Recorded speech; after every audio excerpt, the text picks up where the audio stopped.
ఈ రోజు సచివాలయం ముందల ట్యాంక్ బండ్ మీద పెడితే రాజీవ్ గాంధీ విగ్రహం ఎందుకు పెడతారని అడుగుతారా? ఎంత బలుపు మాటలు కార్యకర్తలారా, ఒకసారి ఆలోచన చేయండి. అధికారం పోయినా మదము దిగలేదు. గాంధీ కుటుంబాన్ని కుటుంబ పాలన అంటున్నారు. ఆ సన్నాసులకు చెప్పండి, రాజీవ్ గాంధీ గారు ప్రధానమంత్రిగా చనిపోయిన తర్వాత దాదాపుగా 15-20 ఏళ్ళు కాంగ్రెస్ అధికారంలో ఉంది. సోనియా గాంధీ గారు ఏ పదవి తీసుకోలే, కేంద్ర మంత్రి పదవి తీసుకోలే, ప్రధానమంత్రి పదవి తీసుకోలే.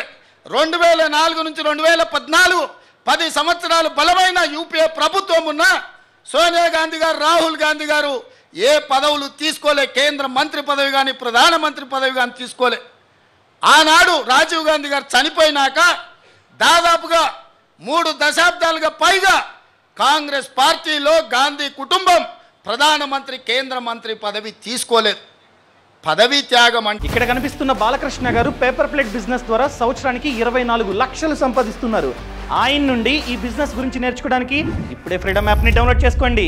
అంటే వాళ్ళని చూడాలి, ప్రాణ త్యాగం అంటే వాళ్ళని చూడాలి, స్వతంత్ర పోరాటం అంటే ఆ కుటుంబాన్ని చూడాలి.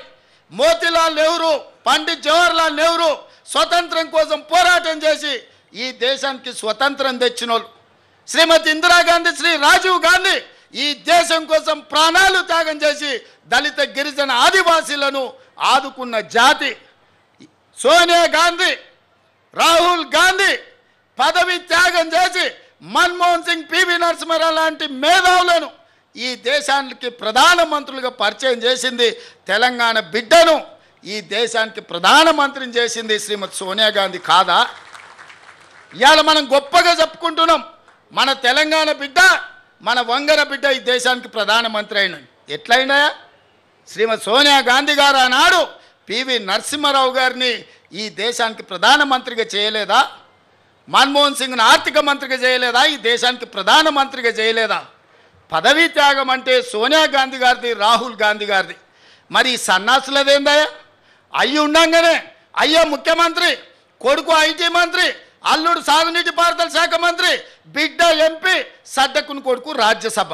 దుర్మార్గులారా, రాష్ట్రాన్ని దోసుక తిని పదవులన్నీ పంచుకొని వందలాది ఎకరాల ఫామ్ హౌజులు కట్టుకొని మీరు గాంధీ కుటుంబం గురించి మాట్లాడతారా? గాడిదకి ఏం తెలుసు గంధం చెక్క వాసన అని పెద్దోళ్ళు ఎప్పుడో చెప్పారు.